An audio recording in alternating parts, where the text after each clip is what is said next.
Всех зрителей приветствую на моем канале. Новым зрителям объясню, что этот дом был купленный за 25 тысяч евро. Я его восстанавливаю сам. Иногда мне помогает сосед, сын. Ну и в общем как пойдет. В основном-то работаю сам. Бригада это, конечно, хорошо, но вот даже сегодня утром мне позвонил мой знакомый, тоже подписчик в Риме работает, и он сам берет работы, бригадир и начальник, все. Короче, разогнал всю бригаду, говорит, задолбали. Я постоянно объясняю, что есть преимущество работать одному, чисто психологически. Кто-то мне буквально в последнем видео тоже написал, что я бы тебя при всем уважении к себе на работу не взял. Так вот я вам скажу, прежде чем я иду куда-то или не иду, взяли бы вы меня, не взяли, я еще подумаю или к вам идти. Вы знаете, сколько им я отказываю или вообще на второй день ухожу просто. Эти видосы я вам снимаю не для того, чтобы там себя хвалить, восхвалять или рекламировать. Ну, может рекламировать и да, но я просто снимаю видео, скажем, и не скучно работать, и какая-то движуха в общении, и новые знакомые. Многие меня смотрят с разных стран, с Украины, с Германии, в общем, неважно откуда. Но поймите, везде свои люди, рабочие, свой принцип работы. В Италии он такой, и рабочие своеобразные, и изменились они сильно за 10-15 лет, какие были раньше. В общем, всего не объяснишь. Так, остался у меня чуть раствор. Я чуть пройду вот это вот сооружение. Тоже остался у меня этот грунтовка. Тоже чуть пройду. Думаю, что оно не помешает. Правильно? Нашел эту плиту, здесь поставил. Сейчас уберу, пока так будет. Да, ладно. Можно и здесь, наверное, грунтовкой пройти. Нет, тут вообще надо сначала отбить чуть-чуть. Где мой инструмент? Где я его забыл? Вот он. Вот он. Малепеджо. Запоминаем. Это очень важный инструмент для начинающих строителей. Так.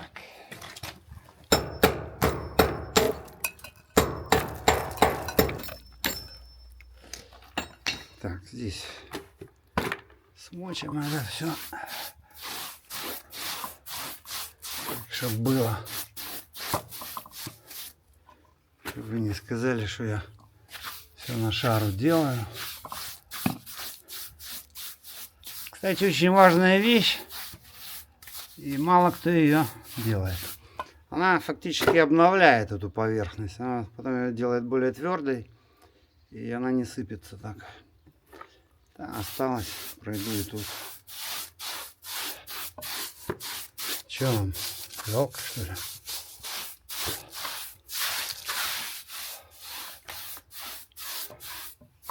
Я, кстати, этой грунтовкой приехал на Украину. У меня фасад под окном.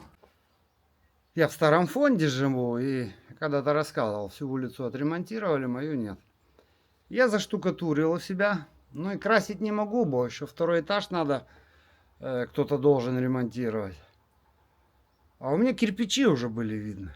И я, чтобы знал, что надолго уеду, раза 3 такой сильно этой грунтовкой прошел. И оно стало просто твердая такая штукатурка. Держится уже, не знаю, лет 10. О, и там надо еще кусочек. Кстати, видите, напоминаю, вот это вот гуайна. Резина. То есть здесь есть гидроизоляция. Слышите? И надо этой фибратой ее срочно заделать. Возможно, мои способы кому-то будут полезны, но не факт, что я везде делаю работу одинаково. Правильно, неправильно. Главное, что моя работа работает, и в конце все получается и держится. Чуть дальше я вам покажу работу возле своего дома, где я работал с фирмой. Что там получилось с фасадом, тоже вспомним, Кто смотрел, а кто не смотрел, впервые посмотрите, как тут процесс работы шел. Мне самому было интересно вспомнить, как это было.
Все, хорош. Идем посмотрим, что там дед делает, не? Что-то дед там пилит.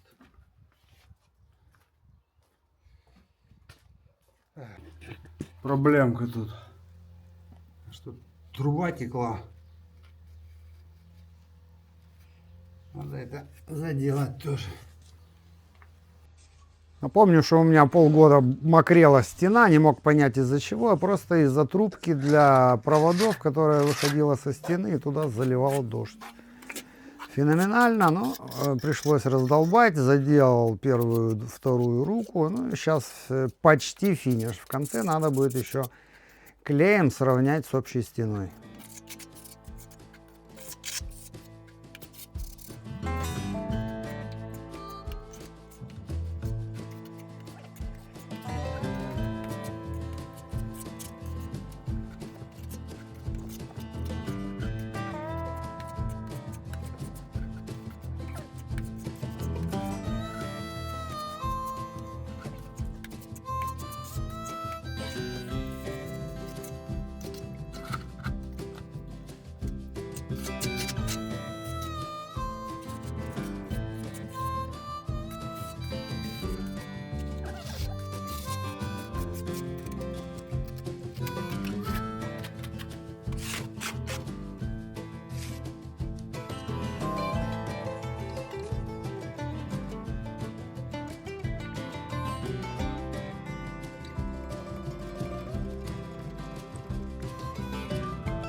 Ну а теперь вам предлагаю отдохнуть от этой виллы и посмотреть, как сделала работу очень большая и серьезная фирма, которую прямо в моем городке не взяли местных, а взяли с чужого города.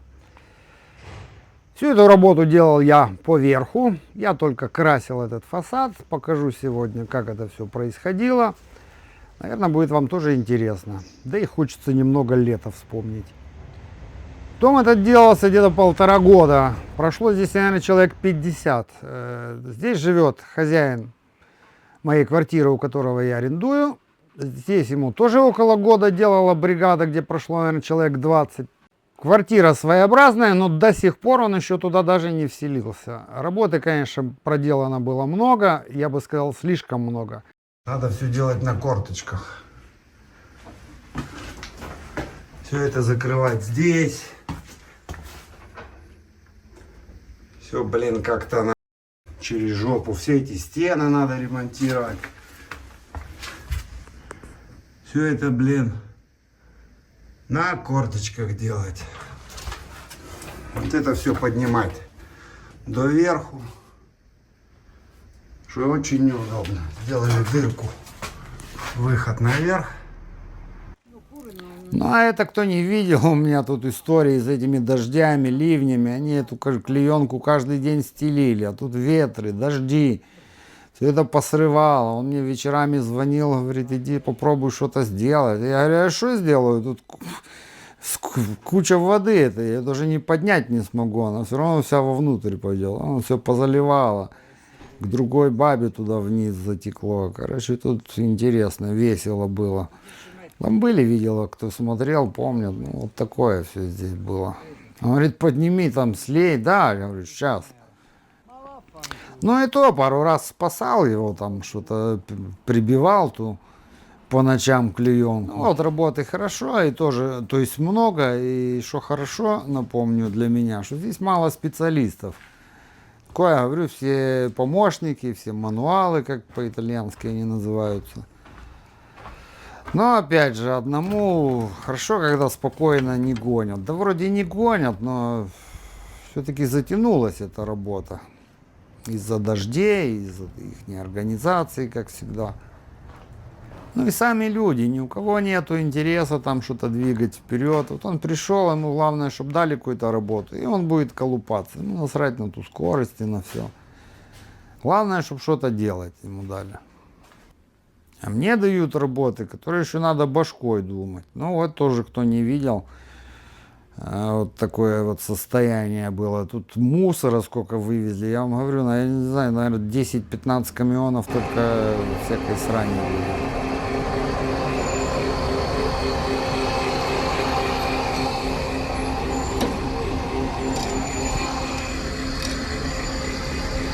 Какая работка.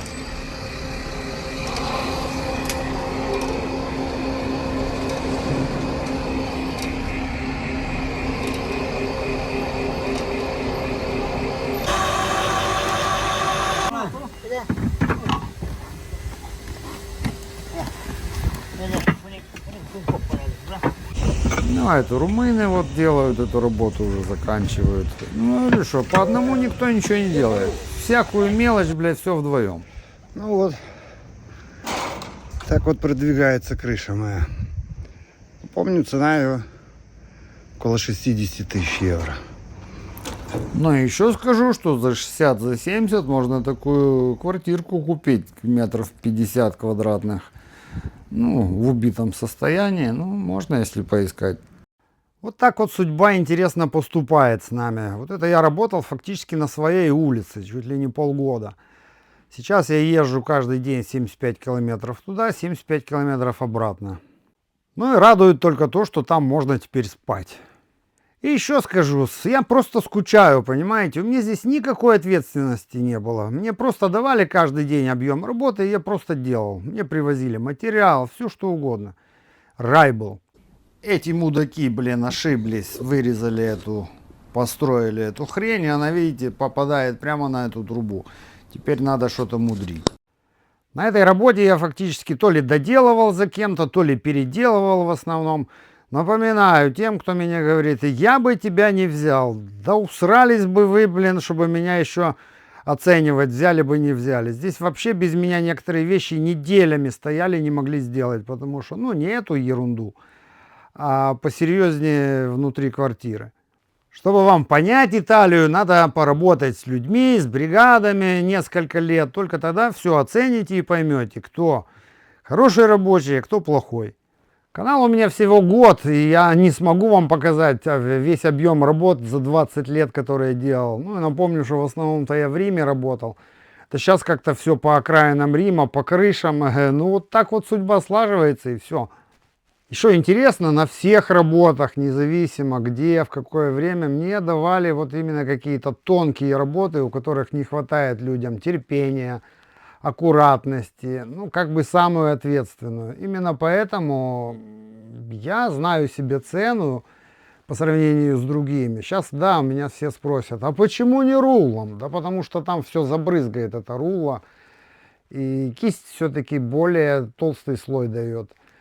В конце этот фасад получился именно вверх более качественный, а низ, ну, вы видели. Может, еще в конце, чтобы вы присмотрелись, покажу еще разок. Напоминаю, что мой темп всех устраивал выше крыши. Поэтому никаких проблем у меня не было. Идет так и идет так. И так на многих работах.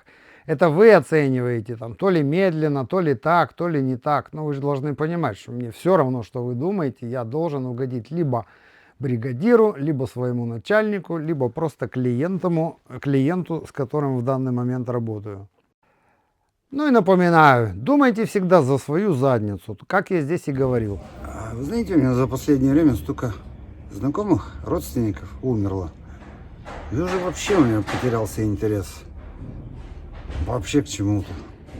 Ведь я, вы, все мы потенциальные, трупы, У меня еще папа, знаете, работал патологоанатомом. Знаете, такая фабрика, трупов, что ли, как это назвать, не знаю. Может быть, не стоит столько напрягаться в жизни, чтобы так аж к чему-то стремиться, детям что-то там оставить. А вообще этим детям надо будет то, что вы оставите. Вы переживаете за страну. Поверьте, вы умрете, страна за вас никак переживать не будет. За вас даже родственники через месяц вас начнут забывать. Так что, повторяю, не надо мне там иногда в комментариях писать там патриотизм там или это там какой-то украинец. Я вам советую просто, думайте за себя. Чем вы будете старше, тем вы поймете, будете больше понимать, что жизнь летит очень быстро, и бляха-муха, а я-то ничего и не успел, ни пожить, ни порадоваться той жизни. В вечных переживаниях за кого-то. У меня даже родители умерли, вот, отец, мать, брат, как-то все в течение 6 лет. Вы знаете, с одной стороны жалко, да, конечно, ты один, но у меня все-таки семья, жена, сын. А с другой стороны, знаете, мне легче стало. Это же я за каждого переживал. У брата свои проблемы, у отца свои проблемы. Каждый мне звонил, делился, все это обговаривалось. Ну, мать вообще у нее крыша поехала. Но, тем не менее, по-моему, ей проще всех было. Она могла, извините меня, опорожниться посреди комнаты и пойти лечь в кровать. А брат там мучился с ней. Ну, такие вот. Такая вот история произошла. Так что мы живем не столько заботясь о своих мыслях, о себе, сколько о близких, о стране, о мире. Нахер оно вам надо? Ну и в прошлом видео я вам говорил, что фасады стоят дорого только из-за этих лесов и этих конструкций. Обычно их берут в аренду. Аренда стоит дорого. И здесь все зависит от того, насколько фирма быстро сделает эту работу. Но, несмотря ни на что, фирма никуда не торопилась. Какой-то лимит у них был на эти понтеджи. Тем не менее, я не знаю точно. Кто-то, если разбирается, напишите, вот сколько стоят такие леса, аренда там в месяц. Ну, наверное, там по метражу что же.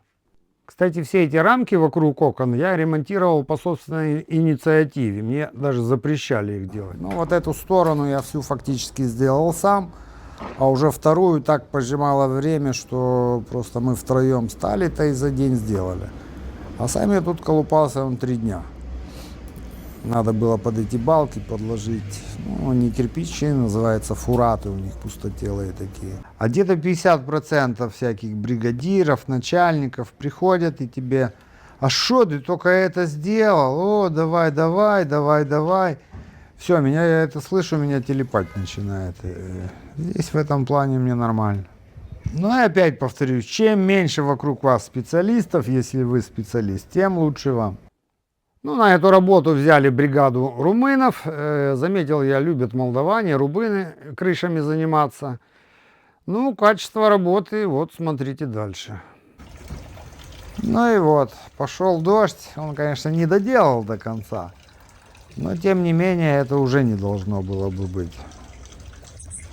Ну, так вот. Моя крыша продолжается. Сегодня мне надо сделать...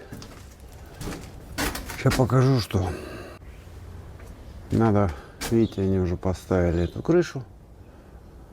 И надо заделывать этот верх, низ. Мужик уже заделал, надо что-то придумывать сверху. Сейчас покажу вам, что у нас наверху. Ой, блин, похолодало у нас. И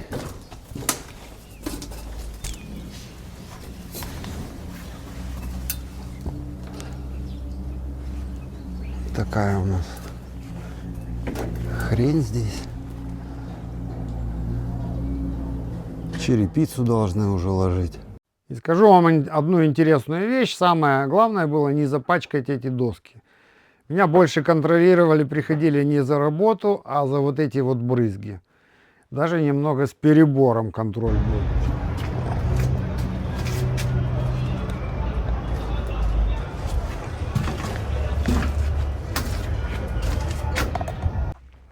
Ну, еще раз в конце, теперь покажу конечный результат. Напоминаю, что штукатурили этот дом, опять же, румыны. Другая отдельная бригада. Бригадира того тоже уволили. Ну, я ему отправил этот видосик. Странно, 20 лет человек тоже проработал, тем не менее, почему-то его уволили. Ну, я с ним остался в хороших отношениях, возможно, еще когда-нибудь поработаю. Ну, и он говорит, а что ты хочешь? Все ж пьяные работали.